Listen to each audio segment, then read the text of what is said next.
In this video we're going to take a quick look at kings and queens of England, Britain and the UK, ranging from the Wessex king Egbert, who was crowned in 802, right the way up to the current king, Charles III, who was crowned 1,221 years later. Before we get on to Egbert though, let's take a brief look at what came before. More than 2,000 years ago, Britain was occupied by several relatively small Celtic tribes. Then, in 43 AD, the Romans arrived, and they stayed for around 370 years before leaving. After that, the Anglo-Saxons arrived and established several rival kingdoms. These kingdoms existed for around 400 years before one, Wessex, emerged dominant. The aforementioned Egbert was one of the last in a long line of Wessex kings. Born in 770, he ruled from 802 to 839. We're starting with him because he won an important victory against the then dominant kingdom of Mercia, and so he set the train in motion for the dominance of Wessex, which in turn produced the first English kings.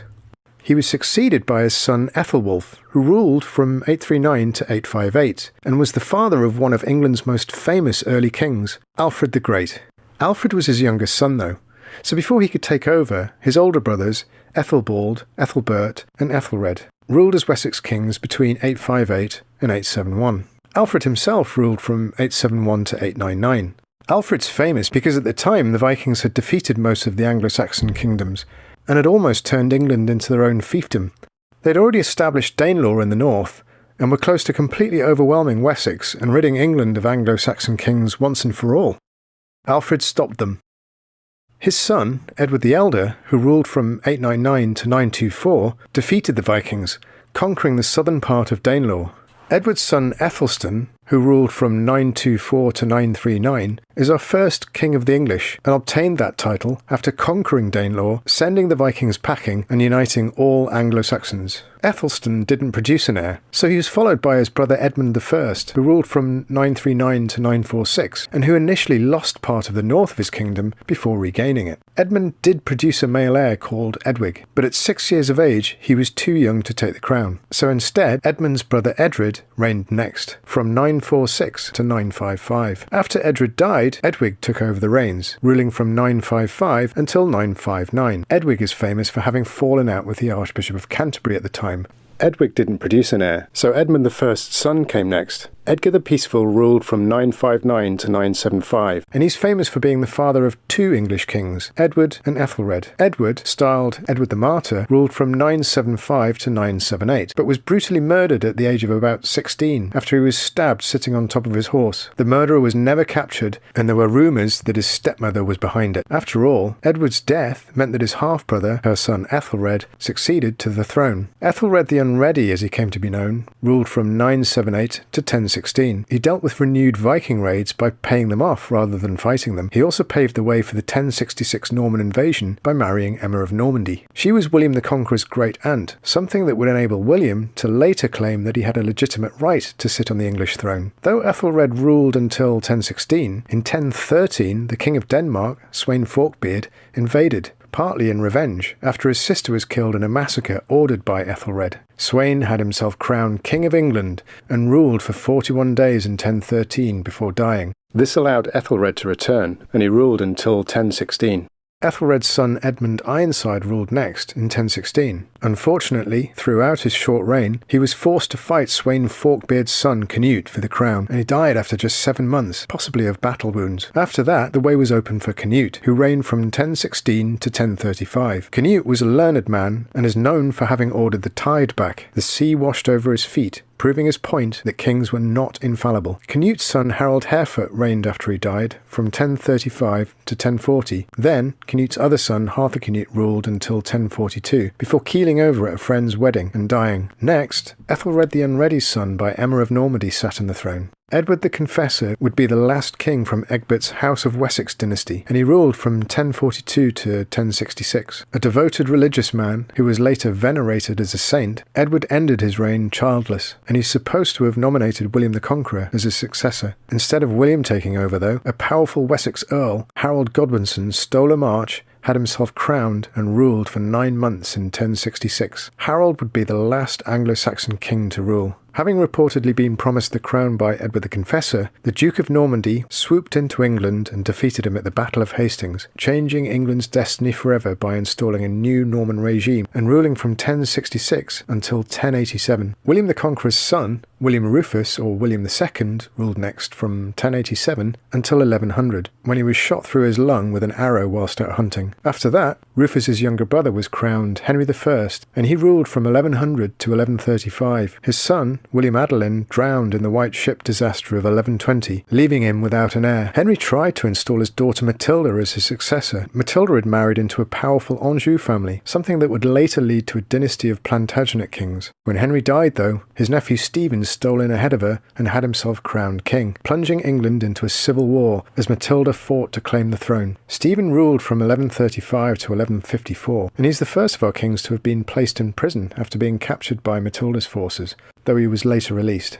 He was succeeded by Matilda's son, who ruled as Henry II, the first of the Plantagenet kings, from 1154 to 1189, expanding his empire into Ireland and deeper into France, but also causing a crisis when his men murdered the Archbishop of Canterbury, Thomas Becket. Henry's son Richard ruled next, from 1189 to 1199. He was the crusading king who led forces against the mighty Saladin during the Third Crusade to reconquer Jerusalem. He was also captured and handed over to a rival European monarch and spent 14 months in jail before being freed. Having produced no children, Richard I was succeeded by his brother John, who ruled from 1199 to 1216. John lost his father's lands in France and developed such a bad historical reputation it would lead him to be cast as the villain in the Robin Hood legends. John also fell out with his nobles, who forced him to sign Magna Carta, a legal document cited today as a touchstone for all modern freedoms. John's son ruled next as Henry III from 1216 to 1272. Like father, like son, Henry annoyed the English barons by favouring French courtiers and proved fairly useless on the battlefield. The barons forced him to sign the Provisions of Oxford, which created a council of advisers to oversee the king's administration. Henry III's son Edward ruled next from 1272 to 1307. Edward I proved more effective and is credited for having accepted the barons' reforms and for calling the first ever representative parliament to help him rule. However, Edward I has a terrible historical reputation, as he's also known for stripping Jews of their property and expelling them from England, and for suppressing Scottish revolts and killing the Scottish independence warrior William Wallace. Edward's son ruled next from 1307 to 1327. Styled Edward II,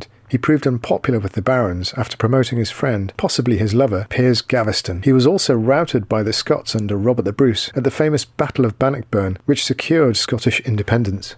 Edward's resentful wife ran into the arms of her lover, Roger Mortimer, whose forces invaded England and toppled the king. Edward was imprisoned and, it's rumoured, tortured and killed. His son, Edward III, ruled next for an incredible 50 years, from 1327 to 1377. Though the Black Death devastated England, killing up to 40% of the population, his reign is considered a success. Edward III restored royal authority and led England into the 100 Years' War with France, winning important victories at Crécy and Poitiers. Edward III's son died too soon to be king, so instead the crown passed to Edward III's grandson, Richard II, who ruled from 1377 to 1399. Richard II was only 10 when he became king, so Edward III's other son, John of Gaunt, took the reins initially, helping the young king through major challenges such as the continuation of the 100 Years' War and the Peasants' Revolt of 1381. Richard later fell out with and exiled John of Gaunt's son, his cousin, Henry Bolingbroke. Seeking revenge, Henry invaded England, deposed Richard, and had himself crowned King Henry IV. Henry IV, who ruled from 1399 to 1413, might have stabilised the monarchy, but overthrowing King Richard II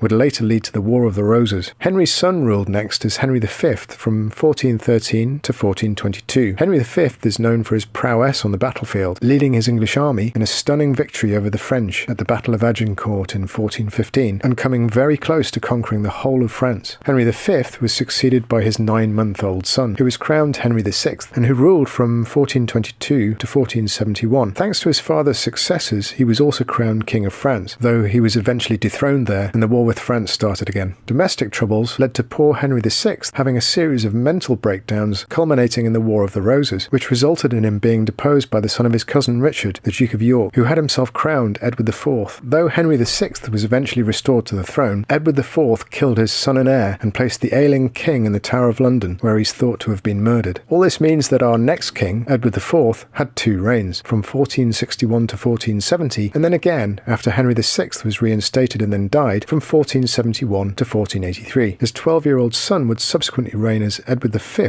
for just 11 weeks in 1483, before being disappeared by his uncle and protector, the dastardly Richard III, who would himself rule from 1483 until 1485. Richard III's reign culminated with the invasion of England by a distant claimant to the English throne from the Lancastrian branch of the Plantagenet family, Henry, who had himself crowned after Richard III was slain at the Battle of Bosworth. Crowned Henry VII, he ruled England from 1485 to 1509 and established one of England's most famous ruling dynasties, the Tudors. Having stabilised the kingdom, Henry VII passed the crown to his son Henry VIII, who, during his 38-year reign from 1509 to 1547, famously married 6 wives, executing 2 of them, in a bid to produce a male heir. He also initiated the English Reformation and separated the Church of England from the Catholic Church in the process. He was succeeded by his 9-year-old son, Edward VI, who ruled from 1547 until his untimely death in 1553, aged just 15. In that short time, the young king made his mark by reinforcing the independence of the Church of England. These efforts were undermined by his older half-sister, who reigned next from 1553 to 1558 as Mary I. Mary I became known as Bloody Mary for attempting to return England to the Catholic fold and for sending dissenters to be burnt at the stake. She was succeeded by her half-sister, the Virgin Queen, the mighty Elizabeth I, who reigned from 1558 to 1603. Elizabeth reversed Mary's attempts to re-establish Catholicism in England. During her reign, so famous it was named the Elizabethan Age, the Spanish Armada was defeated, the English forces inspired by a stirring speech she delivered on the eve of battle, and English literature and poetry flourished, especially under the penmanship of one William Shakespeare. Elizabeth produced no children, so she was succeeded by James I, the great-great-grandson of a previous King of England, Henry VII. James I, the first of the Stuarts, was already King of Scotland when he came to the English throne in 1603, and so he ruled both kingdoms until 1625. During James's reign, the Gunpowder Plot of 1605, a plan by English Catholics led by Robert Catesby, working with Guy Fawkes to blow up the House of Lords during the state opening of Parliament, was thwarted. James was succeeded by his son, who reigned as Charles I from 1625 until his execution in London in 1649. Charles was an unpopular king who tried to rule without parliamentary oversight. On top of that, he had a Catholic wife, and his failure to provide aid to Protestant forces during the 30 Years' War in Europe fostered suspicions about where his loyalties lay. In 1642, the English Civil War broke out, pitting Roundhead parliamentarians led by Oliver Cromwell against Royalist Cavaliers. Charles was defeated in 1645 and executed 4 years later. For the first time, England didn't have a king. A Commonwealth of England was established before the Roundhead general Oliver Cromwell ruled as Lord Protector from 1653 until 1658. As well as being a very capable military leader, Cromwell is also known for his intolerance of Catholics and for the atrocities he carried out in Ireland. He was succeeded as Lord Protector by his son, Richard Cromwell, who was weak and ineffectual, and spent just 8 months in office until 1659, when a Council of State was established to oversee the running of England until Charles I's son could be brought back and crowned king. He was, and England became a monarchy-led country again. Charles II reigned from 1660 until 1685. This period of history is known as the Restoration and is characterised by a sense of relief that England was back on a steady course after the Civil War and by the music, art and literature which flourished at the time. Though he was a bad administrator, he was known as the Merry Monarch and even became a people's hero for his personal involvement in trying to save London from the Great Fire of 1666. Despite having 13 children, none were legitimate, so he was succeeded to the throne by his younger brother James, who ruled from 1685 to 1688. A Catholic, James II was unpopular and deposed in the Glorious Revolution of 1688 when leading members of the English political class invited his daughter Mary and her husband, Dutch Protestant William of Orange, to invade England and take the crown. William and Mary helped to secure England's status as a Protestant parliamentary democracy. The couple didn't produce any children, so they were succeeded by the daughter of James II, who ruled as Queen Anne from 1702 to 1714. During her reign, the Acts of Union were signed, merging England and Scotland into a single sovereign state, Great Britain. Anne was the last monarch from the House of Stuart and died without an heir. She was succeeded by her second cousin, her closest living Protestant relative from the House of Hanover, George I, who ruled from 1714 to 1727. Under George I, Britain began the steady transition from a country led by a king to one led by members of Parliament.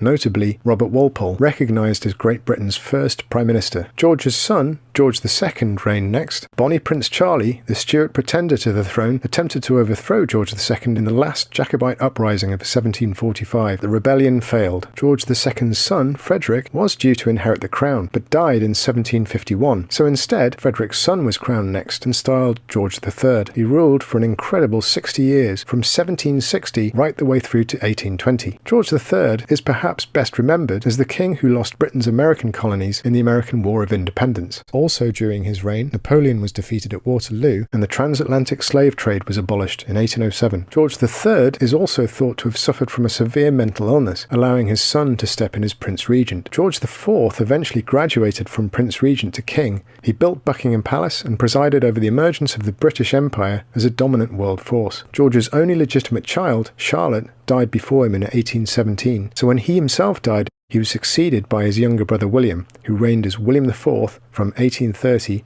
to 1837. William IV inherited the throne when he was 64 and had led a full life before then. He'd served in the Royal Navy, was known as the Sailor King, and cohabited with an actress with whom he'd had several children. William was succeeded by one of the most famous monarchs in British history, Queen Victoria. Victoria reigned from 1837 right the way through to 1901 and presided over a period of industrial, scientific and cultural change, the likes of which had never been seen before in Britain or the world. Victoria was succeeded by her son, Edward VII, who reigned from 1901 to 1910. After Edward, or Bertie as he was nicknamed, came George V, who sat on the throne from 1910 to 1936. During World War I, the House of Saxe-Coburg and Gotha was deemed too German-sounding, and so was changed to the House of Windsor. George V was succeeded by his eldest son, Edward VIII, who sat on the throne for less than a year. Edward VIII is famous for having abdicated so that he could marry American divorcee Wallace Simpson. When he stepped down, he was succeeded by his younger brother, George VI, who reigned from 1936 until his death in 1952. George VI is remembered for his radio broadcasts, which boosted morale with the British public during World War II. George's eldest daughter, Elizabeth II, reigned next. She was crowned in 1953 and in 2015 became the longest-serving monarch in history. Elizabeth II presided over some huge changes in the 20th and 21st centuries, from the dissolution of the British Empire to the Cold War. In 2022, she was succeeded by her eldest son, Charles, who was crowned Charles III in 2023.